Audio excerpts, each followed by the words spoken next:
Mohammed Edildi estava pastoreando suas ovelhas nas proximidades do Mar Morto, lá nas colinas áridas do deserto da Judéia, chamadas Qumran. Uma das ovelhas se afastou e ele, procurando por essas ovelhas, jogou uma pedra numa das muitas cavernas para ver se assustava o animal. Mas o que ele ouviu foi algo totalmente diferente. Ele ouviu o som de algo quebrando, algo opaco. Quando ele entrou na caverna, encontrou várias e dentro delas bolos de pergaminho colados e enviados em linho, escritos em hebraico. 11 cavernas foram descobertas naquela região.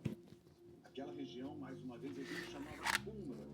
E dentro delas estavam os manuscritos de todos os livros do Antigo Testamento, exceto o livro de Esther. O livro de Isaías estava completo, intacto. Estes manuscritos foram escritos pelos essênios, uma comunidade judaica que havia se separado do judaísmo oficial por causa da corrupção do sacerdócio em Jerusalém. Eles foram para o deserto, chamado Qumran, e lá viveram como uma comunidade de copistas, copiando as escrituras, preservando a palavra de Deus. E esconderam tudo nas cavernas antes que os romanos chegassem, por volta do ano 70 depois de Cristo, quando Jerusalém foi destruída.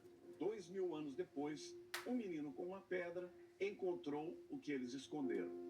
Mas aqui está o que deixou o mundo acadêmico sem palavras. Antes dessa descoberta, o manuscrito mais antigo do Antigo Testamento que possuímos era o Códice de Alepo, datado do século X depois de Cristo, ou seja, aproximadamente 1000 anos depois de Cristo.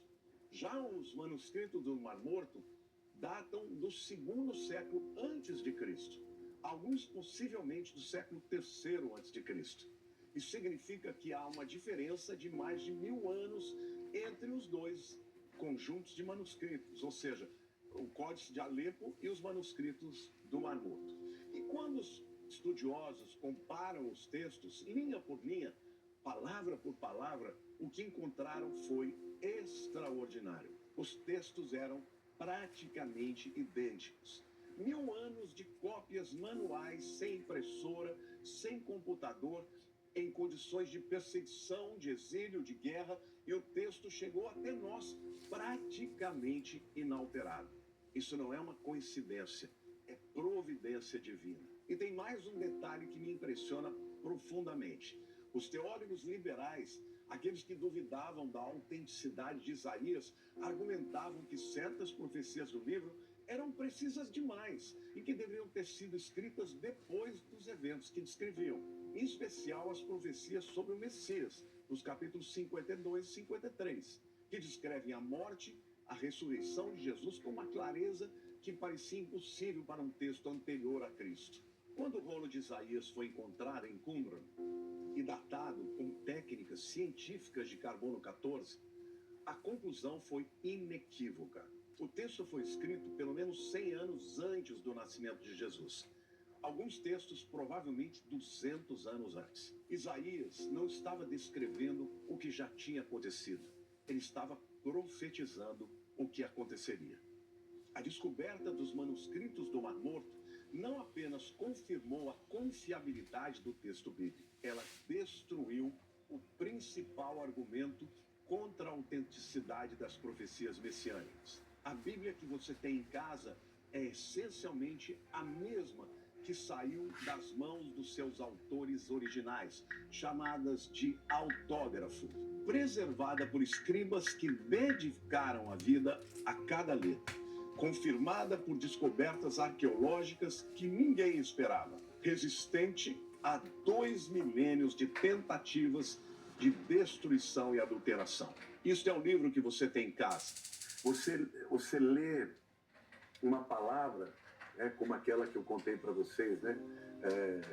Provisão, a palavra lá, epirroregel. Eu li aquilo e falei, o que isso aqui significa? Não tem nada a ver com provisão, né? Aí você vê lá e vai para o original e você descobre que o Roregós era um cara que chegou para a companhia de teatro, queria se apresentar e que faltou recursos, pro ensaio, para as roupas, né? E que o cara vai falar, não pode parar esse espetáculo, eu vou pagar. Então, o Horegós, que é o provedor, é aquele cara que trouxe a solução diante de uma necessidade física para que o show acontecesse. E depois Deus usa essa palavra, e se fosse traduzir, né, em benefício do coro. Então é isso que o Espírito Santo é para nós, né? Ele vem e provê o que você precisa. Se o teu problema é na alma, ele vem e traz a solução para a tua alma. Se o teu problema é dinheiro, ele vem e traz a solução financeira. Se o teu problema é de uma direção e uma sabedoria, ele é o provedor. Ele é aquele que, com a entrada dele, aquilo que estava parado voltou a cumprir o seu propósito. Então, essas coisas que você descobre no estudo da palavra fazem toda a diferença. E você nunca mais esquece, né? Outro dia, um amigo meu viu uma dessas pregações que eu falo isso, ele falou, olhem para mim pelo negócio. Eu falei, tá ouvindo, né? Falar, não, eu ouço sempre. Então é maravilhoso isso. Eu continuo estudando, continuo me abençoando, e eu gostaria de um dia poder partilhar, talvez escrever um léxico de palavras que mudaram a minha vida e que podem ajudar na formação de um sermão, na preparação de um sermão. Então, explicar como é que é o processo, né, de formação de um sermão para pastores que estão começando, né? Isso aqui, olha, na época que eu estava estudando no seminário grego, tanto grego quanto hebraico, a gente fazia esses cartõezinhos aqui. Só que nessas idas minhas para os Estados Unidos, eu descobri que agora eles fizeram de uma forma, né? Fronismos, de um lado em grego, do outro lado sensível, prudente. Tapeinou. Tapeinou é humilhar-se. Tapeinou frocine é um pensamento de humilhação, é humble, eu me humilho, né? Então, essas coisas são a maneira de você estudar. Hoje, até vou dar para minha filha, né? Afiste-me, I go away, I withdraw, eu recuo, né? Esse tipo de coisas eu fazia quando eu estava no seminário, só que eu fazia na mão. E hoje você tem, tanto no grego quanto no hebraico. Isso aqui é novo, né? Eu devo ter comprado isso aqui há 2 anos atrás. E um dia eu falei, um dia eu vou dar para alguém que precise, né? Então, é muito legal isso, que eram ferramentas que a gente usava para o estudo, né? E tem mais uma coisa que eu preciso te mostrar. Não na história, dentro do próprio texto, nas letras. Em hebraico, a língua original do Antigo Testamento. A palavra para homem é ish. A palavra para mulher é ishá, acrescentando esta letra rei. Quando você analisa as letras com atenção, percebe algo que não pode ser coincidência. As letras que existem em ishá, mas não em ish, formam a palavra Yah, Yod e Rei, uma das formas do nome sagrado de Deus. As letras que existem em ish, que é o homem, Essa mas não parte em é Ishá, tremenda. formam a letra Aleph, outra referência ao nome divino, porque é a primeira letra do alfabeto hebraico e